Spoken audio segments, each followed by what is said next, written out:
Hi, hello everyone. I'm delighted to see such a full room and which signals interest in this book and in the topic that we'll be discussing. My name is David Luke. I'm from the London School of Economics and I'm delighted to be sharing this platform with Colette van der Ven. Great to be here. Thanks everyone for joining this session in the library. I always really like library sessions in the public forum because they're a little more cozy. So the idea is that we have a nice discussion in this room after David and I present a little bit about this book that's just come out under David's leadership. Yeah, so this is the book in question. It's published on an open access basis, so I've got some cards here that will show you how to download a copy. You could also order it directly from any outlet like Amazon or whatever. So what we're going to do is we're going to talk for about 10 to 12 minutes each on the issues raised by the book, and then we'll use the rest of the time for an open discussion. Let me begin by saying something about the motivation behind the book. Hunger and food security is widespread across Africa, and it has always bothered me why this has somehow been normalized, because I think the numbers are really staggering. 260 million Africans face food deprivation in some way. 340 million Africans, which is a quarter of the population, face food insecurity. Food deprivation, food insecurity, these are technical terms that we define very closely in the book, but basically food deprivation is not having the calorie intake that a normal human being should have on a daily basis, and food insecurity is being exposed to not having that regular calorie intake. So these are staggering numbers which have been normalized because I don't see anyone making too much of a fuss about it. Although, of course, food security is recognized in the SDGs, it's SDG 2, as one of the key areas for action. There's a lot of work that is going on, which we reference in the book, by various organizations, including the African Alliance for Green Revolution and so on. But the fact is that it's somehow being normalized, and so we thought that it was timely to look at the issue afresh, but to do so from a perspective that brings trade, the trade aspect into it, the policy issues, including around agricultural policy, and then also the climate-related issues, because climate change is having a big impact. The book is not only about trade policy, it's not only about agricultural policy, and it's not only about climate aspects. What we try to do is to look at the issue at the intersection of these three areas. And that meant putting together a team of different specialists to work on an agenda that grew and unfolded as we met and worked as a team. Delighted to say that Colette was part of this team and of 5 other people. And we brainstormed and interacted over a period of about 18 months or so before we were able to, as it were, shape the research that was coming out of our work into what would resemble a book, and the outcome of that work is what you see before you. I just like to highlight a few of the areas that we cover in the book, starting with the trade aspects. What came out very clearly is that the trade aspect consists of a situation which is somewhat, if you like, ironical, in the sense that Africa does produce agricultural commodities, coffee, cocoa, oil, palm, etc., along, of course, with mineral products and fossil fuels, which constitute the bulk of the Africa's external trade.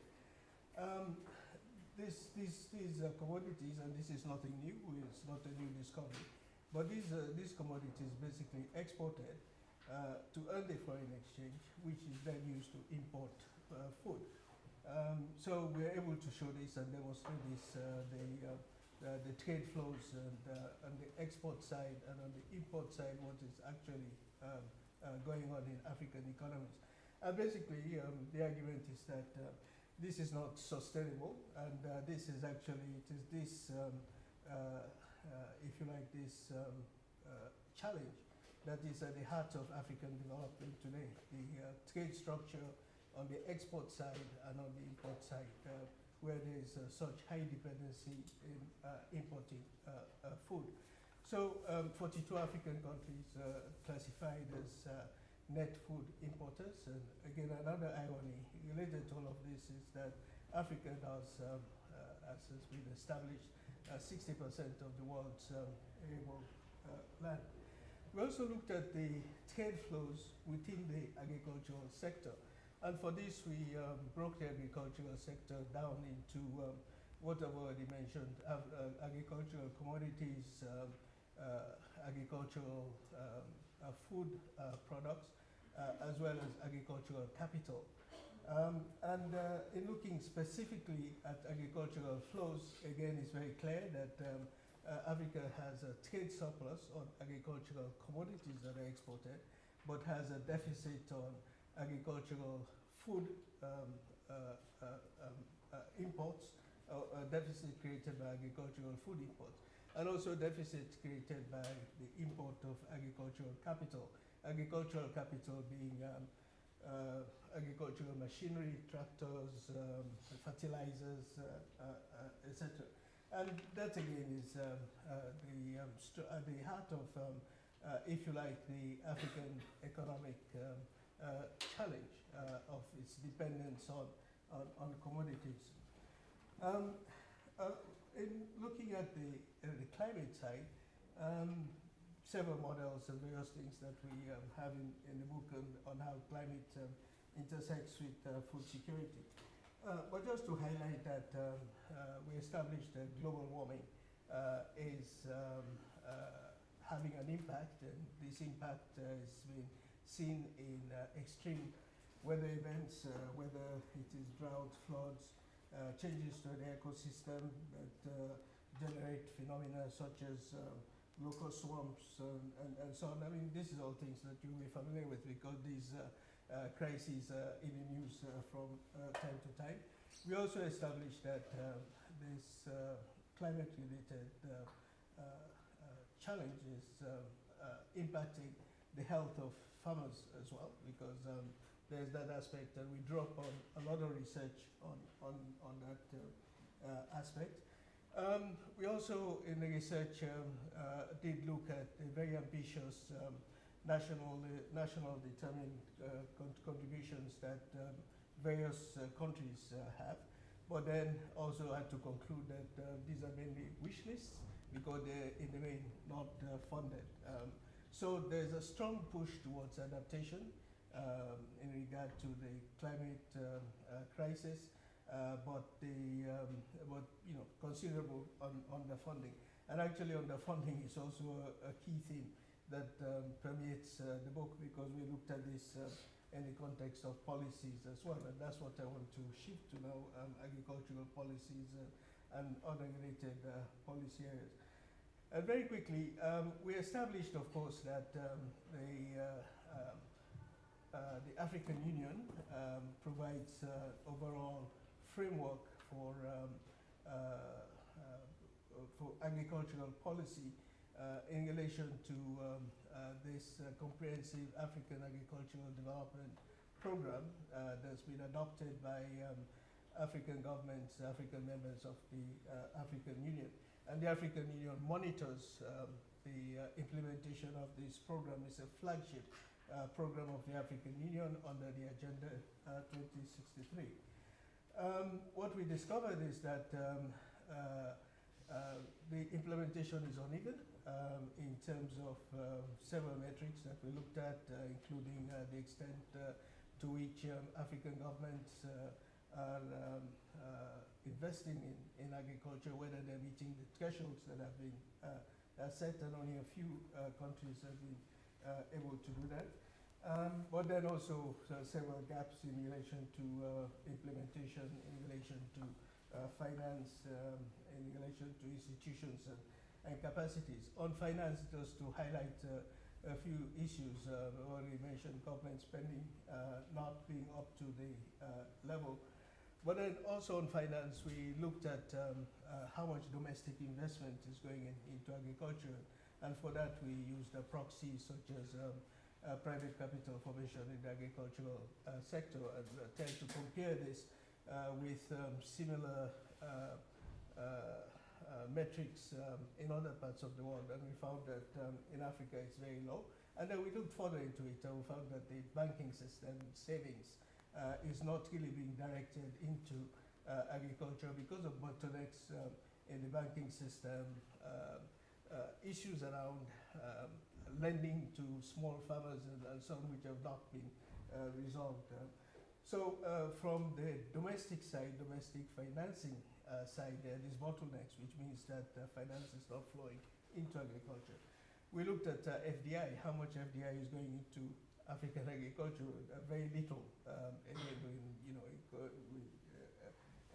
including in comparison with other parts of the world, very, very little investment in foreign investment in agriculture.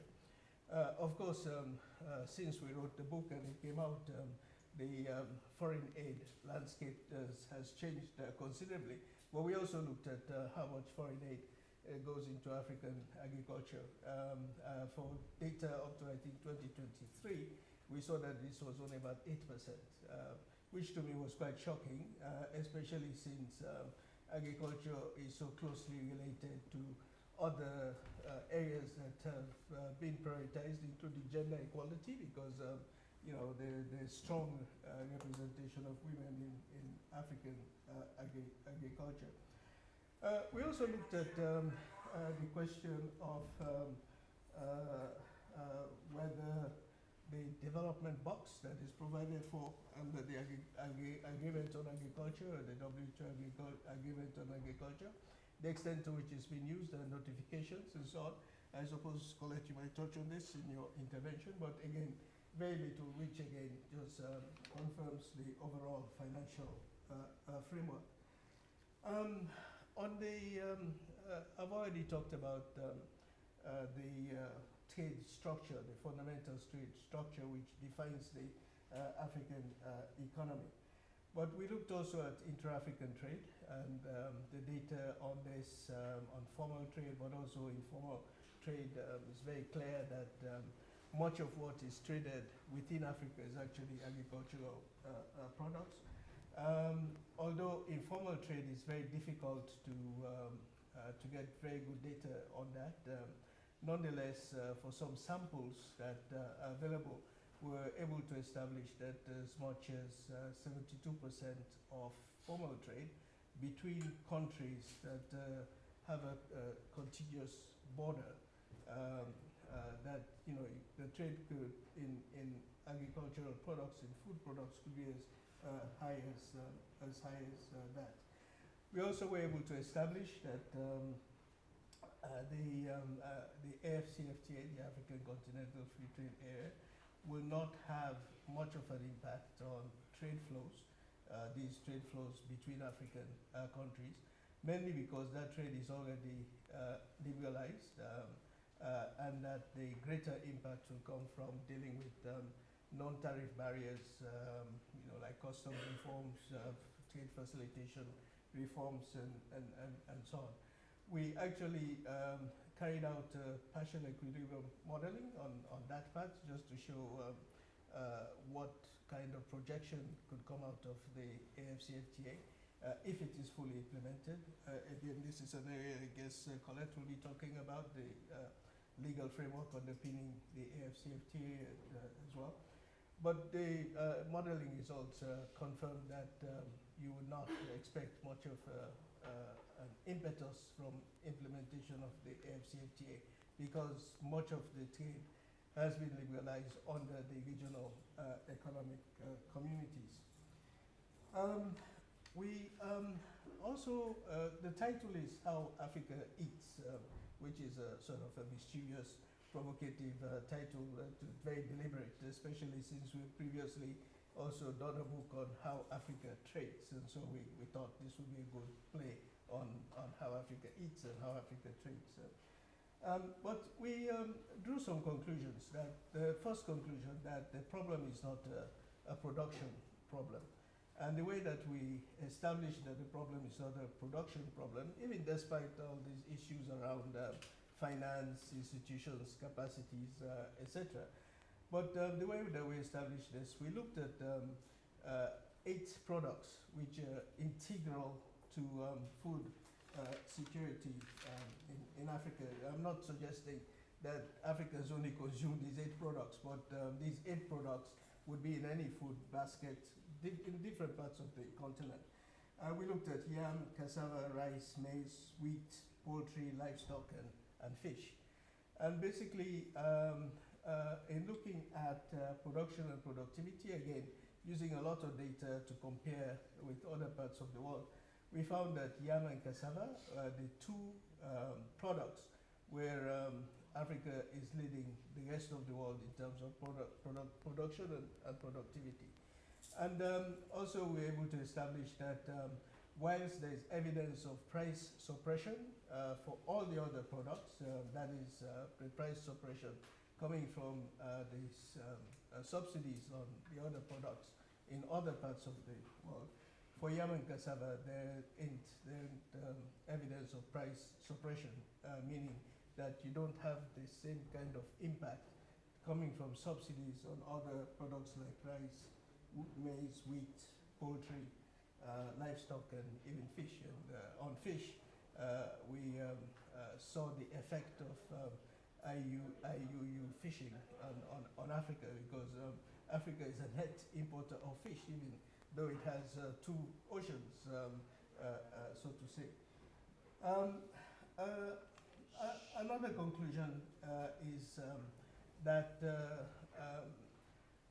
the staggering numbers that I started off with also correlated with the level of poverty in Africa.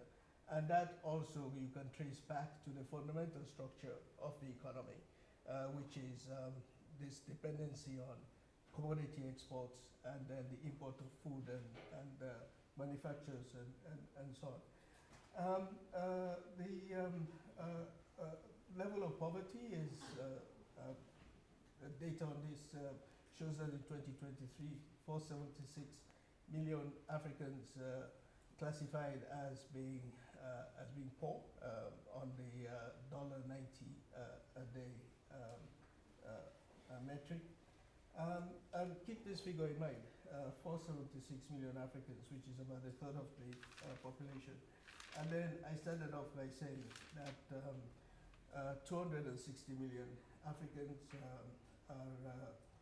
which is a fifth of the population, undernourished, food deprivation, and 340 million Africans, a quarter of the population, facing food insecurity. So basically, what you can see from these figures is that high incidence of poverty, and by the way, as poverty is decreased in other parts of Africa, other parts of the world, Africa now accounts for 60% of the world's poor.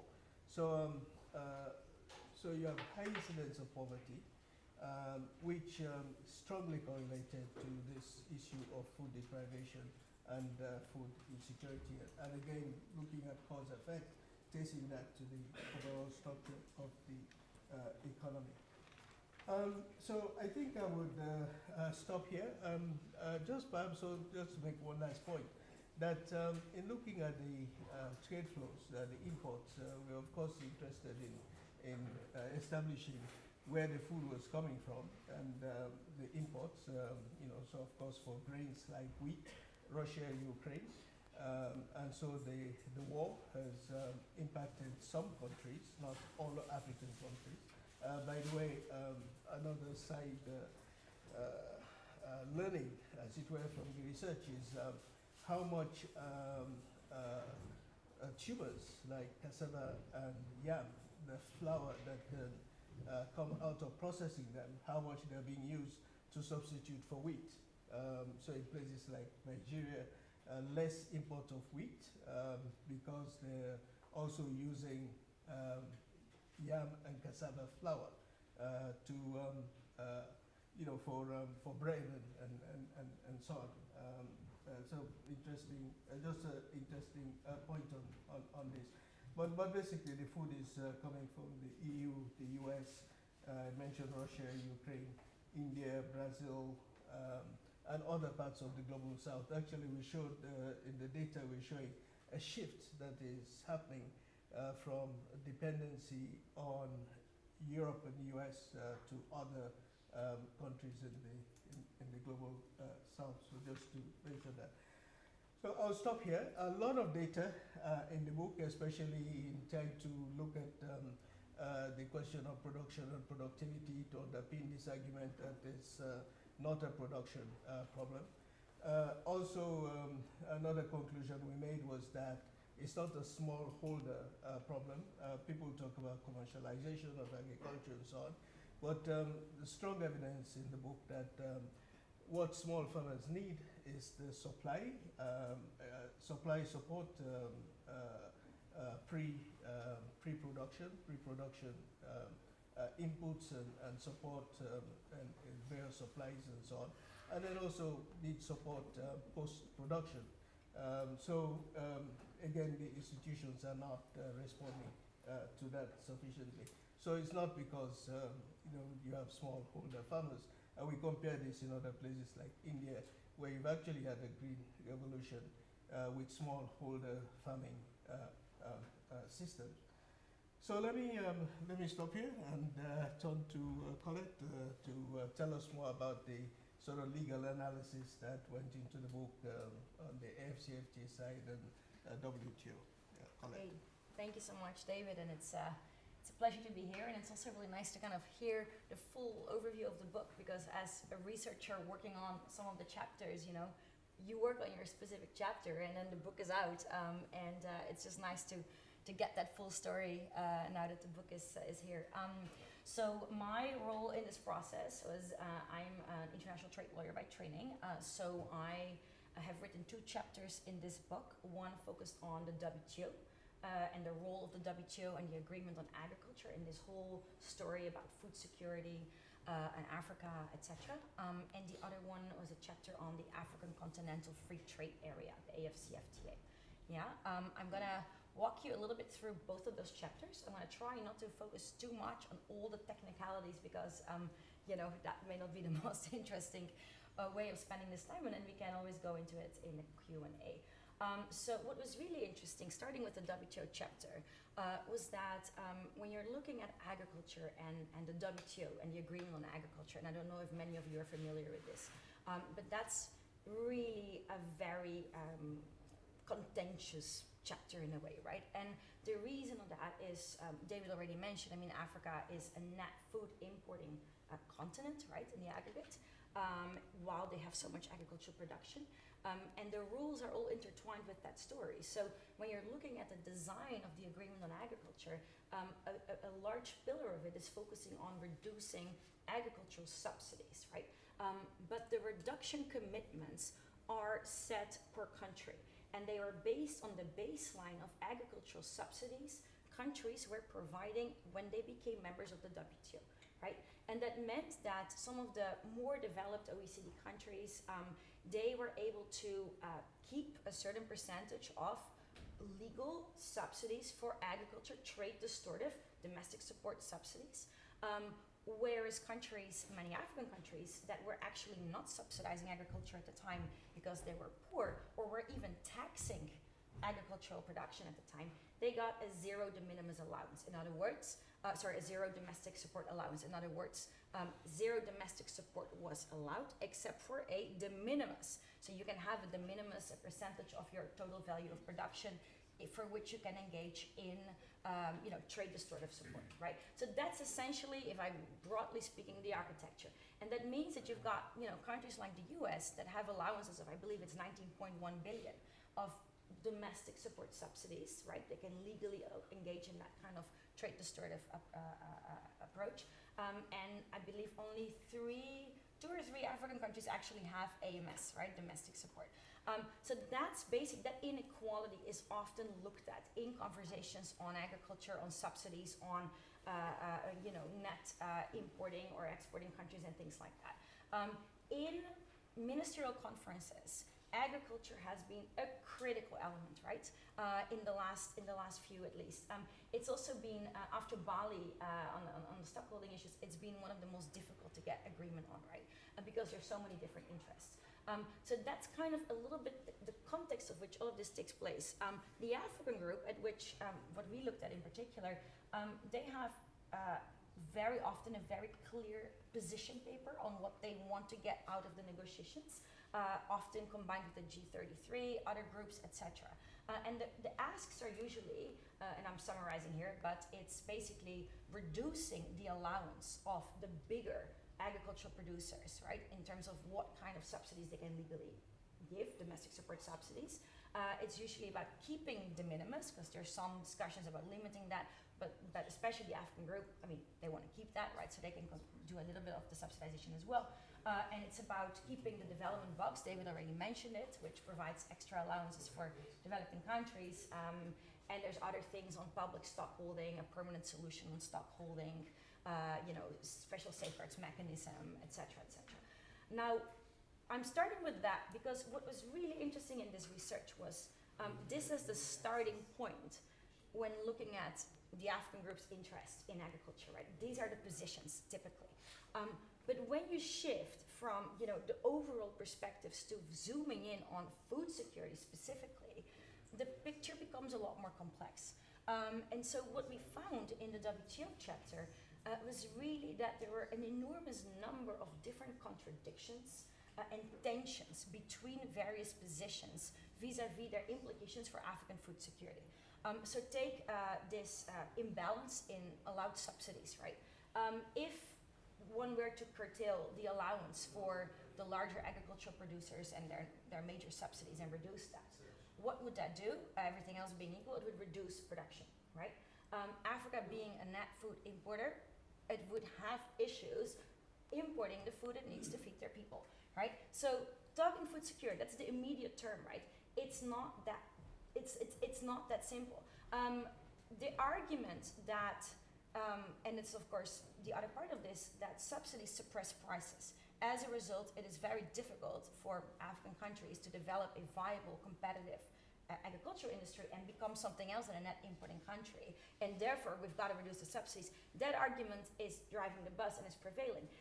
That is also there. However, you don't just from one day to another develop a viable agriculture industry in Africa that can be sufficiently large to supply the needs of the people, right? So there is a temporal issue here, and there is also the issues about what else is needed to develop a productive, efficient, agricultural industry in various African countries, right? So there is a nuance there. On the one hand, price suppression, which makes it very difficult to do this, and on the other hand, if subsidies go down, production goes down in say, the larger agriculture producer countries, it will not be of immediate beneficial impact for food security. In fact, it could harm African access to food, right? So that's a huge tension that doesn't always come out when we're talking about the agricultural agreements and the different interests from the different players. That's something that we found, in one of our conclusions. The other one concerns the policy space issue, right? And where African countries are positioning themselves vis-a-vis some of the more emerging developing countries, say India and China, right? That's another area that we looked at. What are the issues here? India and China both don't have domestic support allowances except for de minimis, right? However, de minimis is a percentage of total value of production. India and China have enormous agricultural production. So it means that the de minimis allowance is actually quite large, right? So when you look at arguments of keeping de minimis, which makes a lot of sense from the African side, the African group is positioned together with India and China on this. They also want to keep de minimis, which makes sense from their angle as well. But even there is this potential tension where you talked about the importing from India and other countries, right?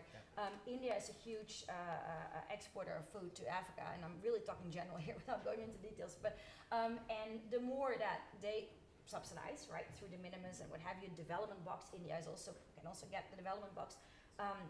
The more that also risks engaging in price suppression, and again that competitiveness impact on the ability for the African continent to produce more food, right? So that is a tension there as well.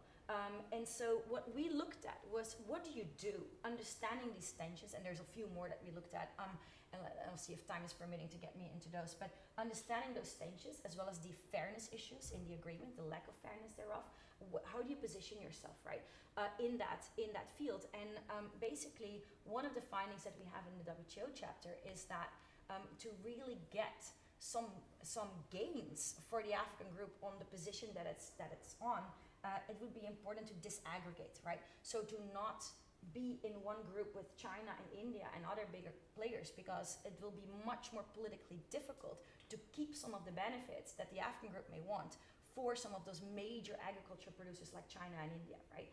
So there is this concept. There's of course least developing countries. That's not comprising all of Africa, right? It's a subset of African countries. But you also have net food importing developing countries, right? The NFIDC, which is another term that's being used in the WTO, including in some of the MC12 outcome documents on food security and others. So that is an existing group of countries, so net food importing developing countries, that have been singled out in certain ways, not in the agreement on agriculture, but to receive, special treatment in a way. So one option would be to seek for maintaining of de minimis thresholds, maintaining of development box without a cap, and things like that, the permanent stockholding solution, only for a subset of those countries, because that might make it more viable to negotiate. However, of course, there are other interests on the side. We're talking about it from the African group right now, not from the Indian perspective or the Chinese perspective or other perspectives, but that's something that we looked at.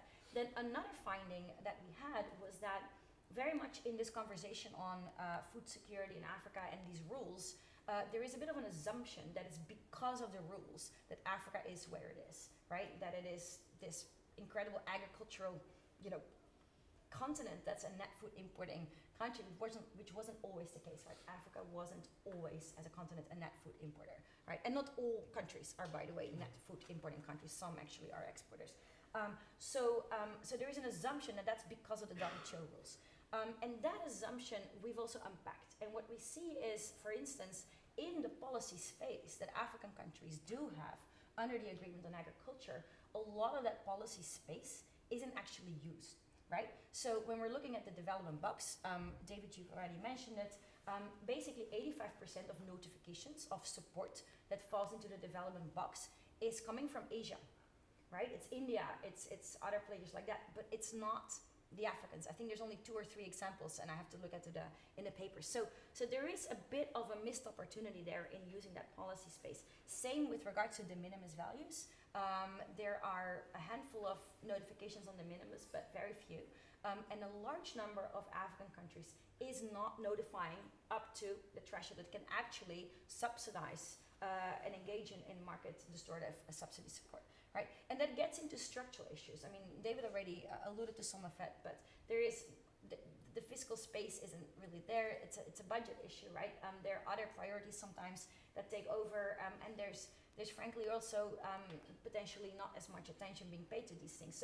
So there is in the research that we found also, in the recommendations we have, the suggestion to, yes, looking at the rules is important, looking at policy space is important, but perhaps equally important is the realization that there is a lot more policy space available within the existing rules that isn't actually being utilized. So why is that? Can we look towards finding ways to better utilize that? Which countries have been successful in Africa in doing that, and can that be a model? So that is a very interesting area, at least that I thought, coming out of the WTO piece.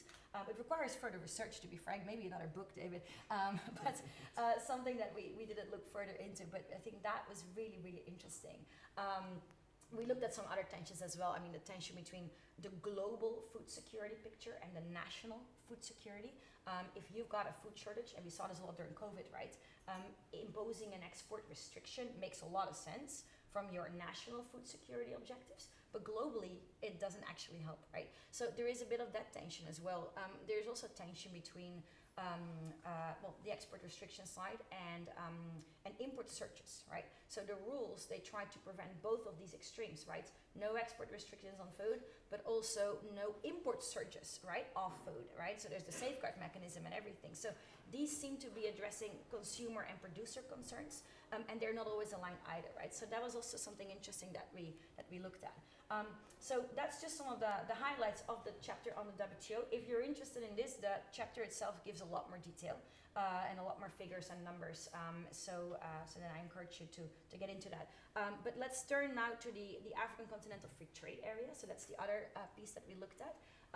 So for those who are not familiar, this is the regional African Free Trade Area, Free Trade Agreement that entered into force in 2020 and is currently experiencing a bit of implementation issues, I would say. But it's there, and it's been hailed as a flagship agreement that could really revolutionize trade between and among our regional economic communities, African countries, etc. What we did was we looked at how does the agreement deal with food security, right? The African Continental Free Trade Area. What are the provisions that are relevant? And we found that on the one hand, there's a number of direct, explicit references to food shortage, food security, etc.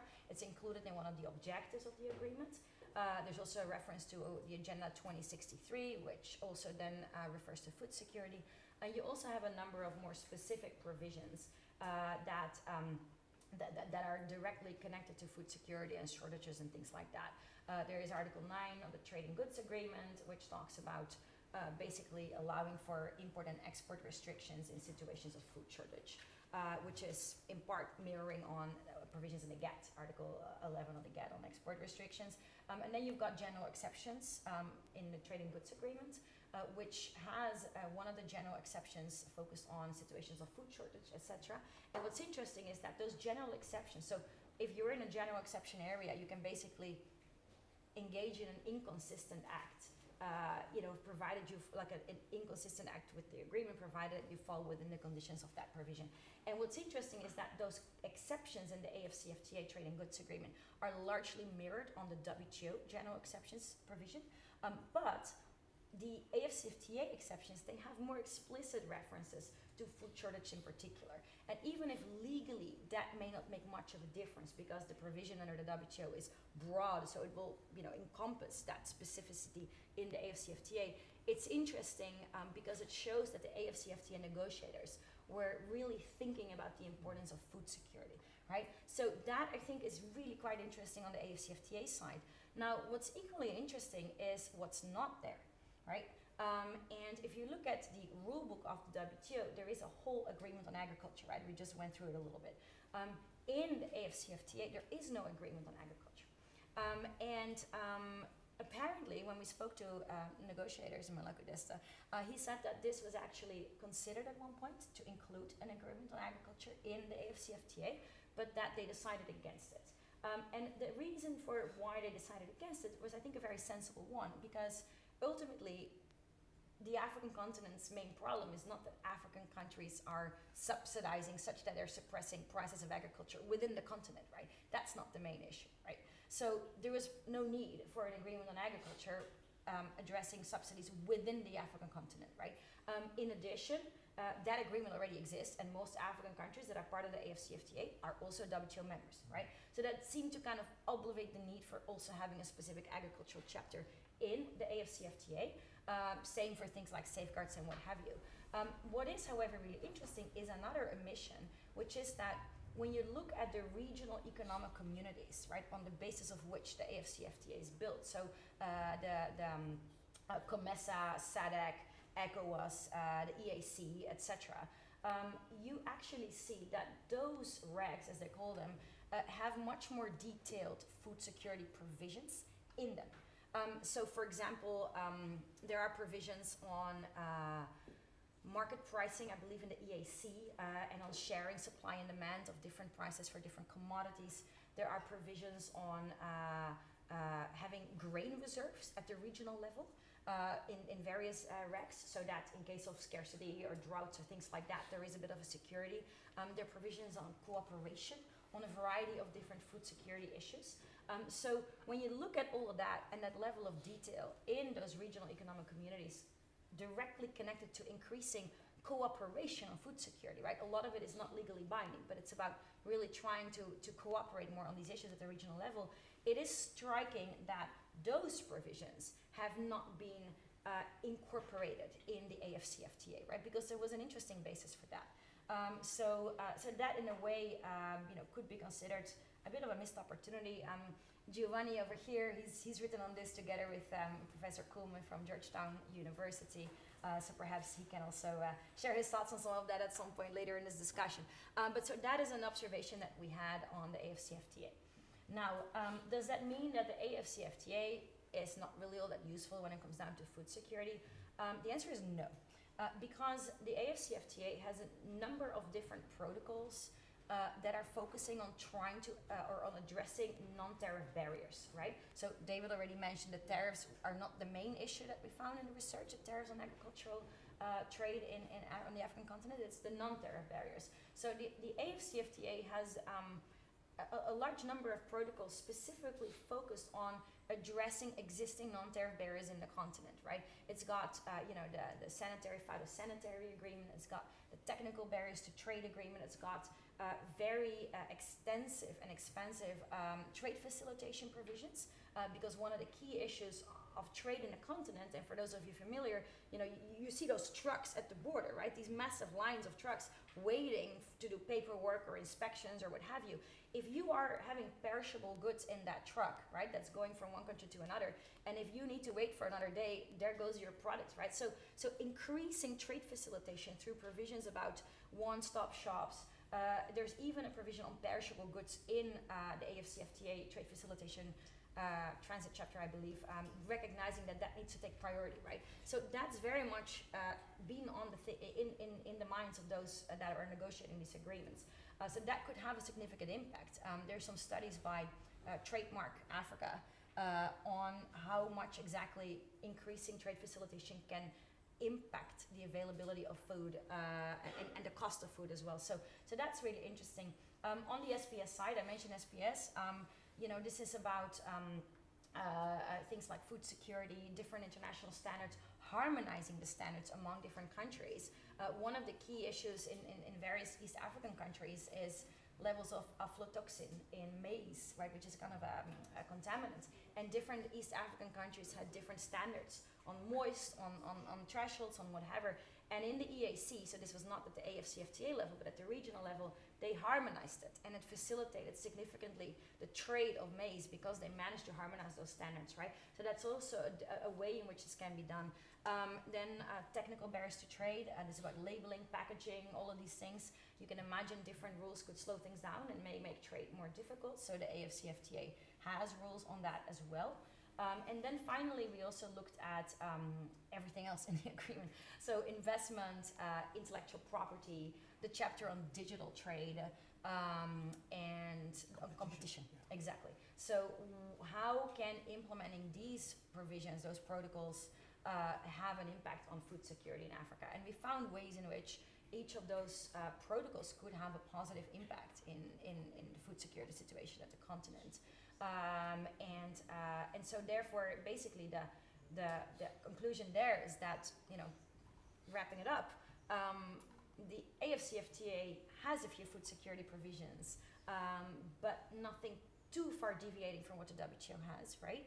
But food security was on the radar of negotiators because it is mentioned many times explicitly.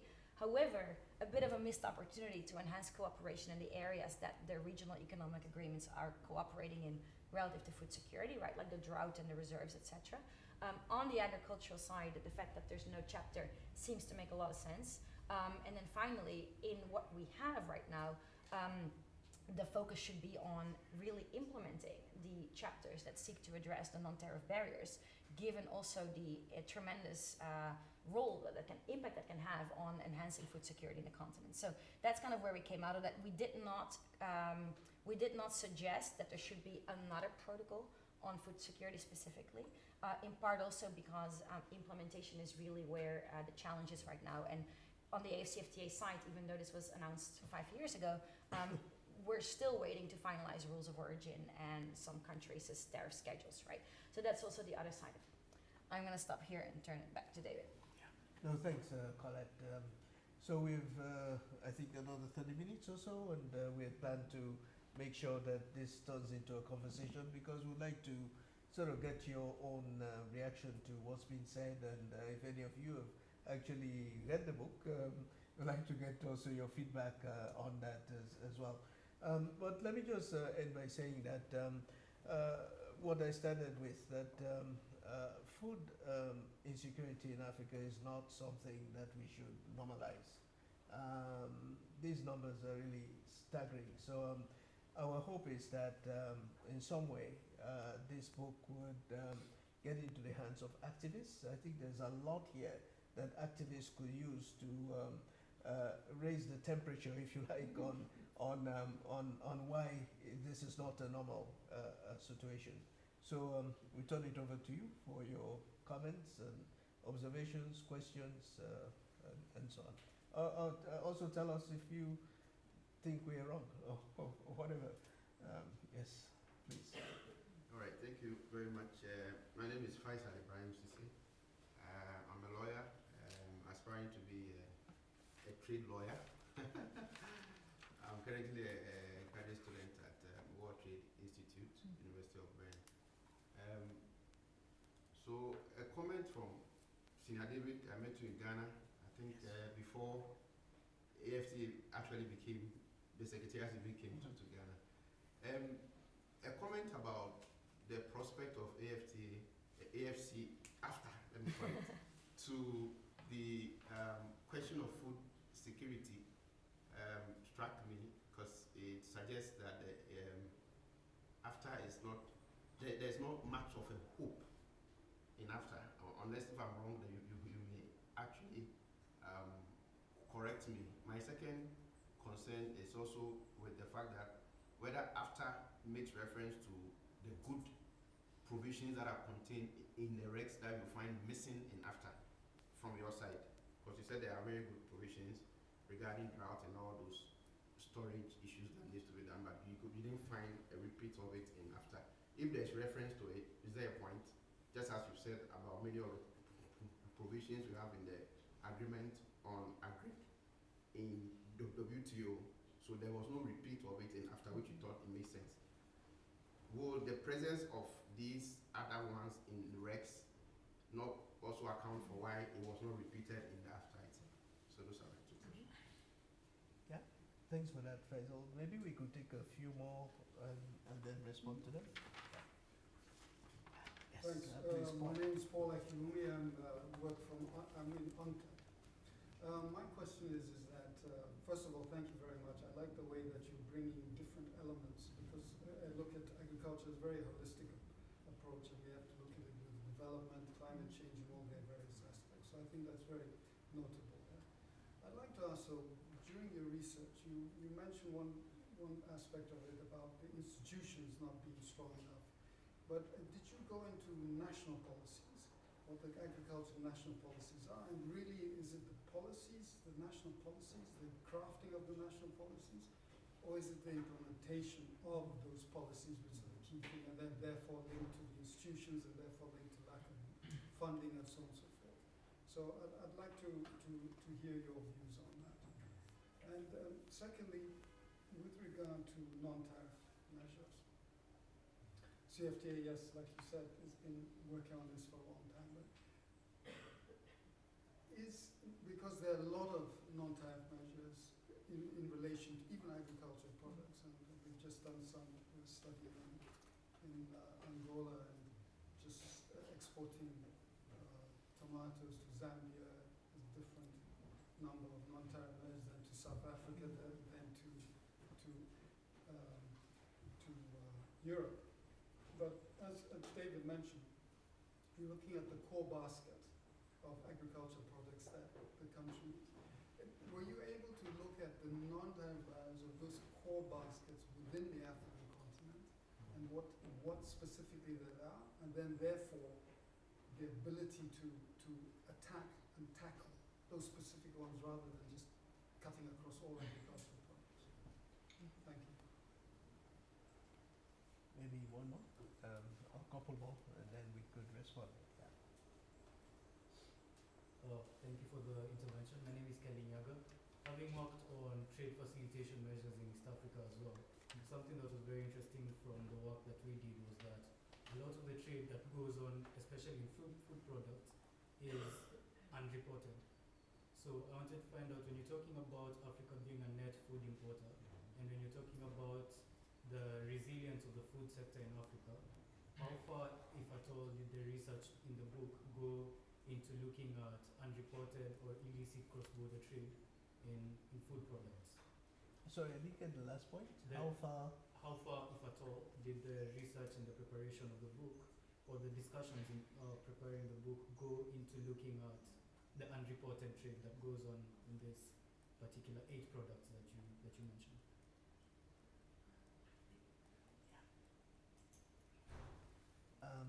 One more, and then we'll come the next round. Thanks. I'm going to stand up given I'm not exactly giant, so that everyone can see. My name is Karim Escobar. I'm an economist at the World Bank, where I do work on trade, including agricultural trade, among other things, but I also advise various UN agencies as an economist, and I teach at a couple of universities in Rwanda as where I'm based. Let me start by sincerely congratulating my good friend, Professor David Duke, and of course yourself, Colette, as well, for the fantastic work on this piece. And I wanted to zoom in on a second on the AfCFTA. I particularly enjoyed your second on that one, because having worked on 20 plus countries across the continent on agricultural trade facilitation, including a lot of informal trade, my sense is that there's a major gap between what the agreements, including regional FTAs, look like on paper and what ends up actually being implemented on the ground. And implementation faces a number of technical, institutional capacity, behavioral, political economy issues, and a lot more.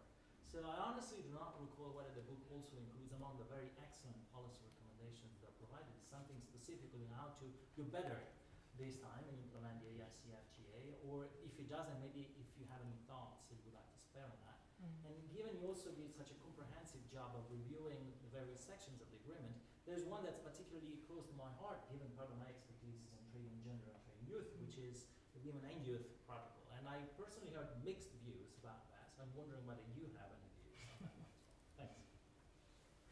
Great. No, these are all great questions. And Colette and I would, We'll just sort of kind of- distribute them between us and sort of along the lines of what our presentations have been.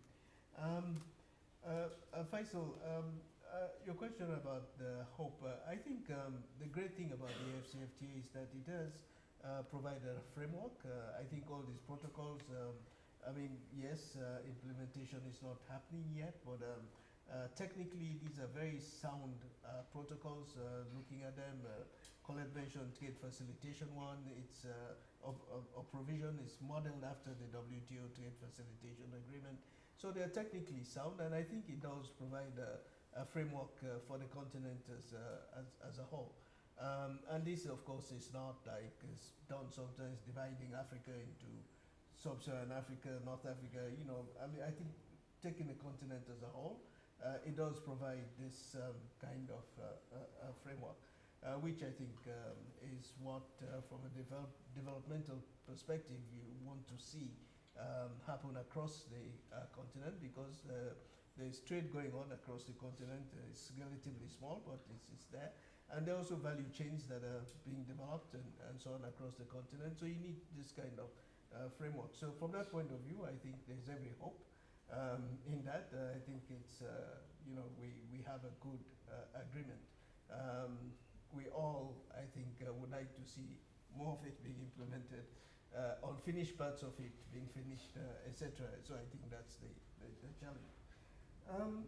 On the NTBs, Paul, and whether we were able to relate this to the specific products that constitute the food basket.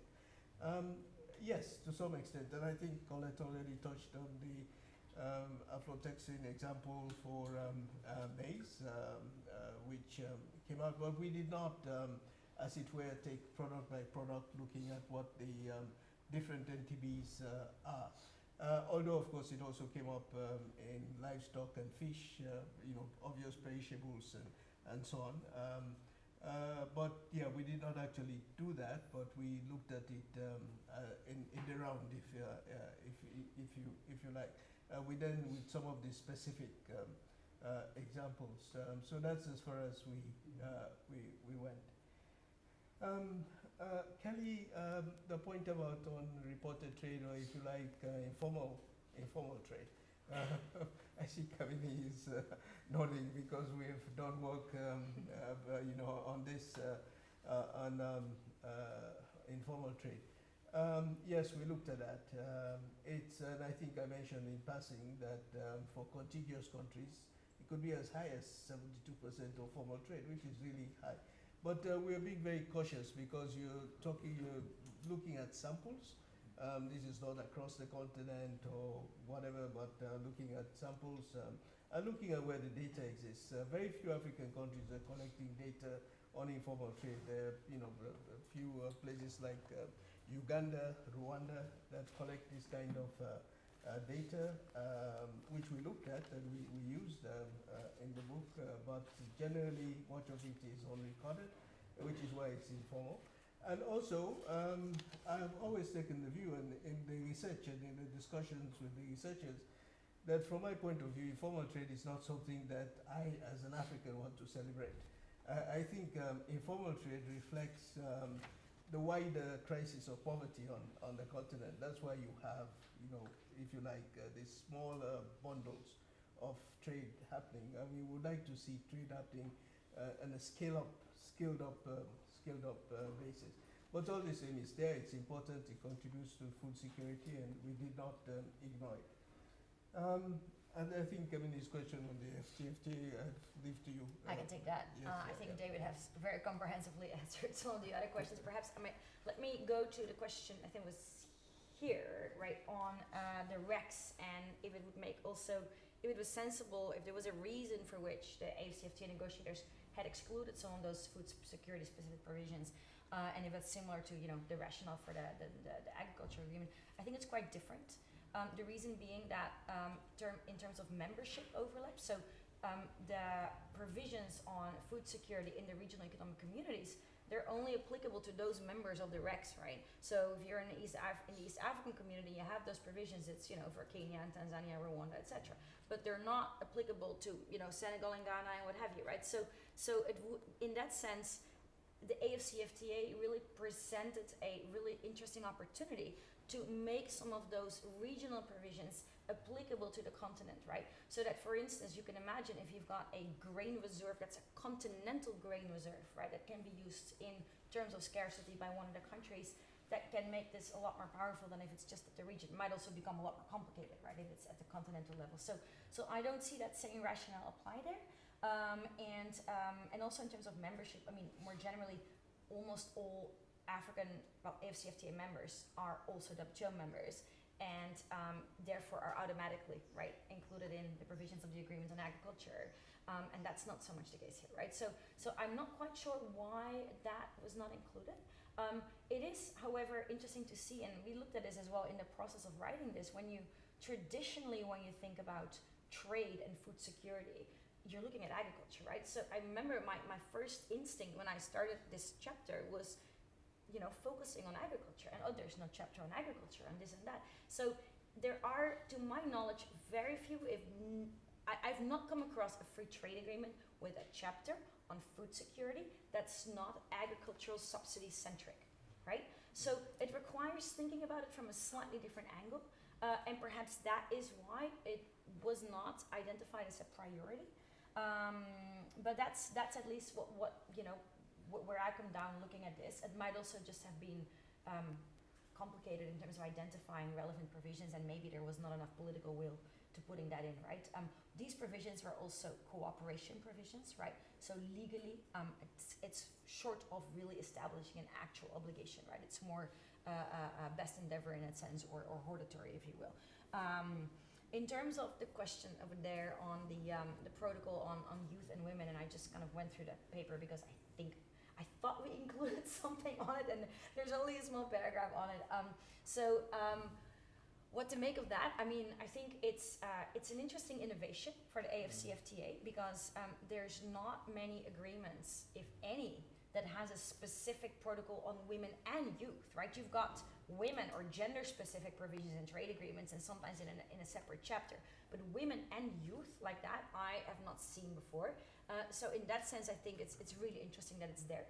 It signals that these are groups of people that deserve special attention. And so I think all of that is extremely positive. In terms of the actual impact, right, vis-a-vis the language used and the terms in that provision, it might not be as much, right? But so it depends a little bit on looking at the symbolism, what it presents versus legally what the obligations actually are, right? So I would say that much about it. In terms of the implementation more generally, it's come up a couple of times here. I completely agree. I think that is the problem, especially in the African continent, right? The continent doesn't need more agreements, right? It doesn't need more documents. It needs to implement them. How do you fix that? I think that's the million-dollar question. I think it's in part there need to be better enforcement mechanisms, but also there needs to be more of an impetus, I think, to really get people together to wanting to stand behind these agreements. I mean, on the AfCFTA, rules of origin are pending because of some politics, right? Some different countries have different positions on different things because of different industries, and they can't agree, right? So just the interest of having a functioning AfCFTA needs to surpass the politics that create these obstacles somehow. How do you do that? I'm not sure. But just, I think, keep putting the pressure on it. What's unfortunate about the AfCFTA is that a lot of the political capital about there is this amazing agreement is already spent, right? It was spent when it entered into force 5 years ago. But 5 years have passed, and only minimal trade is traded under the conditions of the AfCFTA, right? So how do you rebuild that momentum and pressure to actually get this to be going into full operational mode? It's a really, really difficult question. But countries need to lose something by not getting this through the finish line. So that I think the equation has to be pressured in that direction. So we'll take another round, and just very quickly, Paul, there was one aspect that you asked about the crafting of the policies. Sorry, I overlooked that. On that, I would say follow the money, because when you follow the money, the policies are there. You know, the CADAP, you cannot be anything better. I don't think you can find anything better than the CADAP for agricultural policy and all that. Everything is in it. But when you follow the money, you look at domestic investment, you look at public spending, you look at FDI, you look at foreign aid, you look at the climate adaptation funding. That's where you find the problem. So it's really following the money that unravels where the bottleneck is. Yeah, sorry I missed that. Yeah. Hello everyone. Thank you for the great presentation. My name is Henrique. I'm an international law master's student, actually a student of Professor Van der Ven. And I would like to know your opinion on if the new fisheries agreement entered into force on Monday, if you think that it's going to have any impact on food security in Africa. And also, one remark that we heard in the opening plenary, if I'm not mistaken, of this public forum was that export restrictions may become something more prevalent in this new trade era. How do you, I know that this was briefly touched upon, but how do you think that this new trade era, export restrictions may affect the continent? Thank you.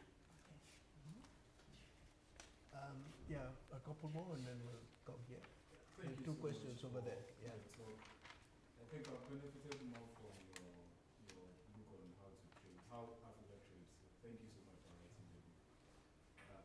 My name is Harun. I'm from Ghana. I'm a researcher with the Graduate Institute. And my question is on the issue of the international global trading systems that we have currently. So Ghana and Cote d'Ivoire produces 60% of the global cocoa beans, over or close to 3 million metric tons. And these production are done on a yearly basis. They try to produce more than what they produced in the previous years. My question is, with the competition between cash crops and the stable foods that these countries have, do you see an opportunity where they can diversify if they want to produce more instead of importing these stable foods from outside Africa? Or there is no chance for diversification? Okay. Yeah. Thank you. Yeah. I've not read your book, How Africa Eats, but I'm looking forward to getting to read it. And if you address this question in the book, please forgive me. But my question is, how is there talk that has emerged from looking at Africa's food insecurity for creating what would be like an Africa Food Security Center that would have like a pan-African basis in a similar way to what we're doing with, let's say, the African CDC, for example, so that this center would be literally tasked with addressing countries, that have food, security situations, i.e. like what's going on in Sudan at present, etc. Because, I've not yet heard of our continent taking a continental perspective to address the issue, as in like, a continental emergency response system. That's my basic question. Sorry, my name is Okechukwu Iwala. So, yeah, that's the general framework of the question. Basically, saying that would exist outside of the corporate questions that happen for farmers who are, farming just for profit. Do you understand what I'm saying? Thank you. Hello, thank you very much for your presentation. It was very insightful. My name is Giovanni Dell'Angela. I'm a PhD candidate here in Geneva, the Graduate Institute in International Law. I wanted to ask, in addition to the many different layers that you already brought in from the REX, the continental level with the AfCFTA, the multilateral level, also to what extent do you believe that trade arrangements with other countries, between African countries and non-African countries, and I'm thinking both bilateral trade agreements or unilateral schemes such as the general schemes of preferences, are responsible for these patterns that you have described of having many African countries that are net importers of food while they're big exporters of raw products. So do you believe these agreements also have a role in these dynamics, and if so, is action then needed also at that level to change those models? Thank you. Yeah, okay. Maybe we could stop here, and then I think we would have time for one last round. Just about. I think in Colette, we'll just pick up on them, on the questions. Just very quickly, the first question there about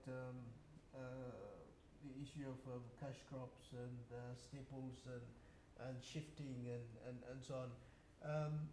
This is also one of the areas of tension. I actually quite like the word that Colette used. She's been using the word tension.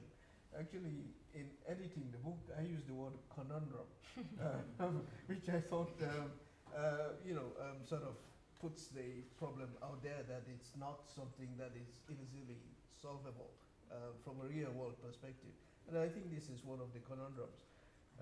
You do need the foreign exchange that comes from exporting these commodities, including the agricultural commodities, but it's not sustainable, that model. How do you shift from one? Colette also used the term, it's a temporal problem. That is also another dimension of the conundrum. How you shift, I honestly don't have that answer. But it has happened in other countries as they transform the economy, moving more into value-added production, which creates a surplus also that can finance food imports when needed, and in a more sustainable way. So I think that will be the model to follow. That's why everybody talks about industrial development, economic transformation, and so on. The one on the Pan-African food system, I think, Colette, you touched on it. I'll leave that to you. And the question on bilateral trade agreements and preferences, the extent to which they are responsible for, if you like, supporting food dependency, imports, and so on. A very interesting question. Of course, it's not a question that we explicitly looked at in the research, but it's an interesting one. Firstly, there are very few bilateral trade agreements outside of the sort of the preferences and so on. My own view, which is, I think I elaborated a bit on this in How Africa Trades, not in this book, is that this stage of Africa's development, it should be cautious about bilateral trade agreements, because I think there could be an element of trade diversion, especially in those sectors where Africa is trying to build production capacity. But I don't see a direct link between the preferential arrangements and imports as such. I don't see a direct link there. But it's an interesting question, as I say, in terms of wanting to understand these connections as different aspects of the trade arrangements and so on.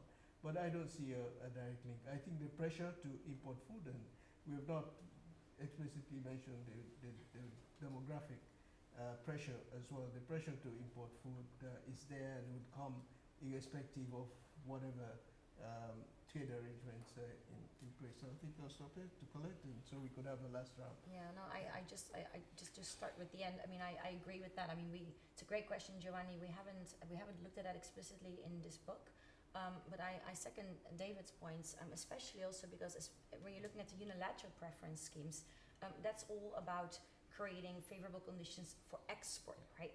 So, and a lot of those commodities, yes, it includes agricultural commodities and things, but it doesn't simultaneously create conditions to, for an influx of products coming in, say, to the African continent, right? So I would be surprised if there are findings that especially unilateral preference arrangements would somehow be linked to that structure that we're seeing.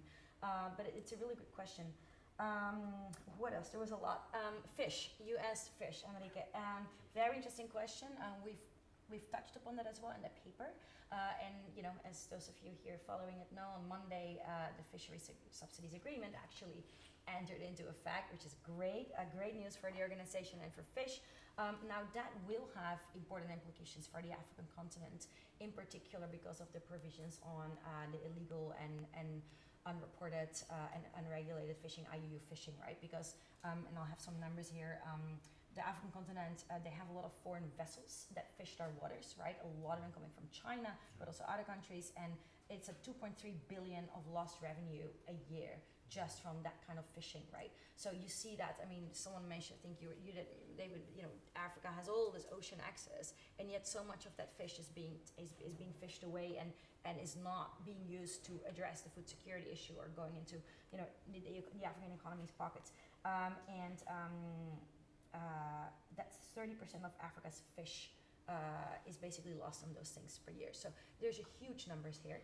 So this agreement can really have important implications. But again, provided it's implemented, right? Implementation is also a problem at the multilateral level. And in order for this to be implemented, different countries need to know the rules, need to understand what has been agreed upon, and how to ensure that there is accountability. And that's not always easy. The Fisheries Agreement is highly complex. We did a couple of projects with Trade Lab on this because it's really complex to figure out how to actually do this and oversee this as a country, right? So again, their implementation, I would say, is this is just the beginning, right? Now that the Fisheries Agreement Fisheries Subsidies Agreement has been is into force. It's really about let's make sure that this actually has an impact. Export restrictions you've mentioned, yes, that's very much, I think, during COVID as well, we saw an enormous amount of countries engaging in export restrictions. There were some decisions that came out at the MC12, I believe, on this, right, on ensuring that when you do an export restriction of food, it should be minimally, restrictive of different countries, and that there should be an exemption for for aid coming in from the World Food Program, right? So there are some provisions on that, again, implementation and the rule books at least, you know, they urge countries to only engage in those measures when it's really absolutely necessary, but try to refrain from doing it, because if everyone's got export restrictions on food, that's not going to help the global food security picture. Like, you know, we talked about that tension a bit over there about the kind of the global, mechanism to do this at the African level. So, I mean, there is, of course, the African agenda, there's the African Union, there's the 2063 agenda, right, which has a couple of chapters or language on food security, and there's a number of other initiatives that are continent-wide, and then there's the AfCFTA, right, and we talked a little bit about what's there and what's not there. I think all of that could potentially be used to create perhaps something even bigger, like an apex level, institution or committee. But again, there the question is that really where to put the efforts, given that there are the mechanisms, there are the institutions. The AfCFTA itself, if implemented correctly, can have a huge impact on food security. So the question being, are the resources that we have not better spent focusing on what we already have and making sure that that works, as opposed to creating yet another institution with another agreement that may or not be implemented in the end. Time is almost up, but I did promise that we'll take a couple of questions, which we'll do very briefly. Yes, three ladies. Chibole, the two ladies at the back. Yeah. Okay. Thank you very much, David. My name is Chibole Okoli. I work for the World Trade Organization. Congratulations, many congratulations on the book. I'm glad to see it came to fruition. If you'll permit me, I have a comment on the Rex and a quick question on it as well. So on the Rex, perhaps I'm Pollyanna-ish, but I do see it a bit positively in the sense because the agreement establishing the AfCFTA identifies the 8 Rex as building blocks, and therefore I don't know that anything else needed to be said in order to integrate best practices from each of the Rex. Particularly with regard to food production, you mentioned EAC, which is one of the more integrated Recs. And so those lessons may already be learned without additional infrastructure in terms of text, especially legal text. The question on the Recs comes from an example. In April 2025, there was this contention, let me use the word, Colette's word, tension between Malawi and Tanzania, and there was a ban on importation of food products from Tanzania into Malawi.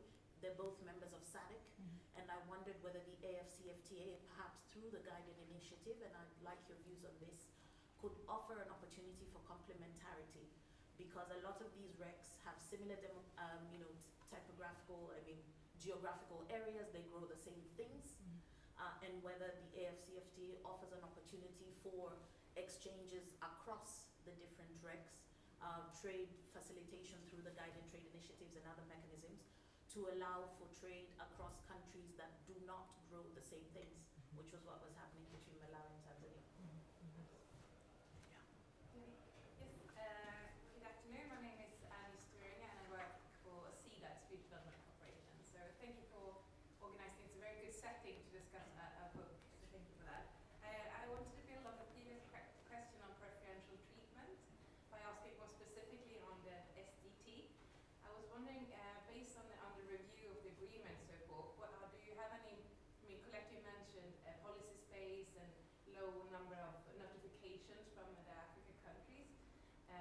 Do you have any recommendations or because moving ahead, this might be the SDT will be part of the as you do the WTO reform process so forth. Do you have any recommendations of what are the kind of real priorities for the African countries when it comes to this reform? And also secondly, when you see the AfCFTA and SDT provisions there, does that kind of provide some guidance of what kind of the key aspects you think they count for the African countries? Thank you. Yeah, okay, thanks. Yes.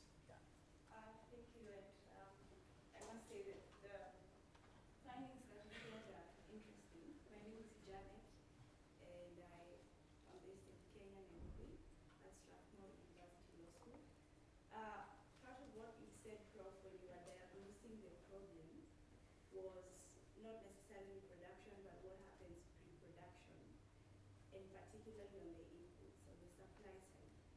I'm curious to hear exactly diagnose that problem? Because as I see it, you have during the crop production itself, the fertilizers, etc., that are needed, and in countries like mine, we've seen initiatives to try and make those fertilizers available to the farmers, etc. But then you also have a problem in terms of the manufacture, the processing side itself, and what exists, what tools exist to make sure the crop is coming from here, but we have capacity. So sorry, those are two different issues, but I'm curious to hear your views on What are how two we different diagnose. issues? Sorry. Yeah, so there's a problem on the supply side, Yeah. the inputs that are needed for the production itself, for the crop to grow, etc., but then for the production side and the value chains that can exist, etc.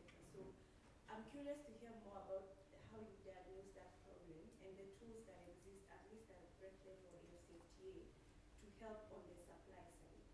And to echo what was said on the national policies, which I think would also help on the input side of the product itself and how it grows and what the fertilizer, etc. So that my question is on that, the pre-production. Yeah, thank you. Got it. Yeah. Okay. Thanks. Okay.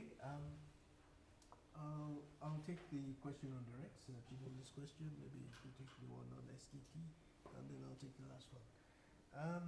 On the Rex, Chibole, I think yes, they're building blocks.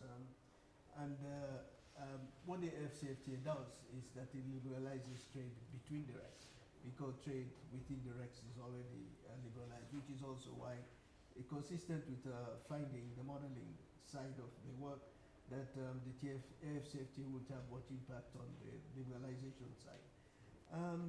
The example that you gave, that yes, if there are always tensions everywhere. I think we can take that as a given. For political economy reasons, and preeminently and so on. But that yes, it does offer Malawi was up there an option to trade under the AfCFTA. So there is another, if you like, possibility, another route that they could take, so to say. Then to Janet, that yes, again, this is an issue that relates to resources that are being put into the support to farmers. And actually, as part of this research, I also was quite intrigued to see how farmers in India, if you like, are pampered.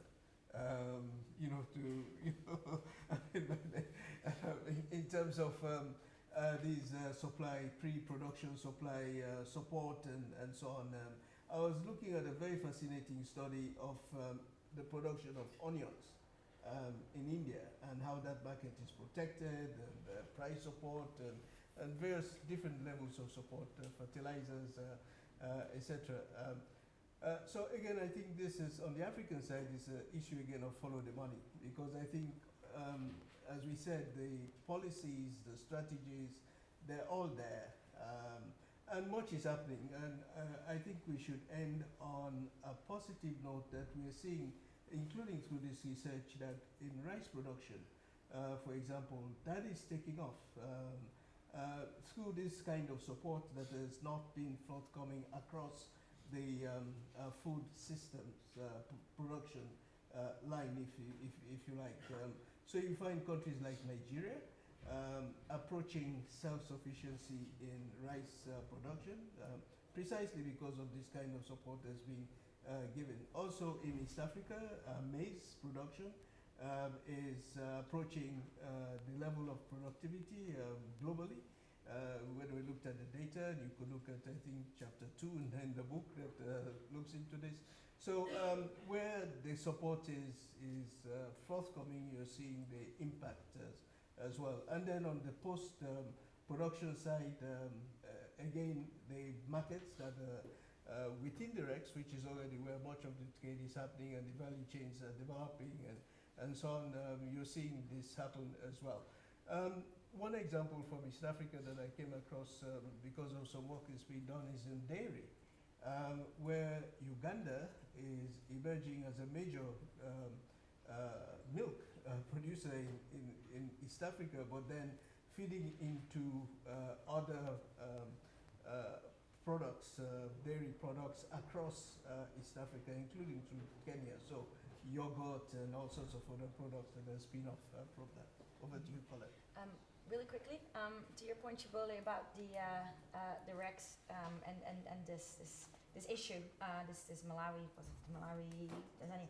Yes, there is also in the AfCFTA the NTB mechanism, right, which is really interesting, and basically it allows for cross-border traders to submit issues that they encounter in their cross-border trade and have those resolved without official dispute settlement, right? So that might be, if that website is up, which I don't know, it is, yeah, it might be an interesting opportunity for something like that, because it's an export ban, it's an NTB, right, to be announced in that mechanism and see how it works, right? So I think that on, just to add to that, to what David was saying, and then on a special and differential treatment and the upcoming MC14, I would go back to the earlier point that I made about the agreement on agriculture and the differential treatment that LDCs in developing countries are getting. I would say for the African group to keep pushing for its agenda, whether it is on public stock holding or on no cap to development box or things like that, where I think they would have the most benefit of succeeding is if they disaggregate their position from the one adapted by the non-food importing developing countries. So essentially, if they separate their position from what China and India want, and in that sense seek special and differential treatment that way. Well, I think we've come to the end of the session. Thank you everyone for the interest and the questions. I have not heard anything that is violently critical of what we have done, so I want to think that we've done something right. But thank you so very much for the interest. LSE Press did give me these cards which can show you how to download the book, because it's available on an open access basis. Because most of all, we want these books to be read in Africa, and that's the objective here. So thank you very much, and and if there are any further questions and all that, I think you guys know where to find me on LinkedIn and other places. I'll be delighted to engage. Thank you again.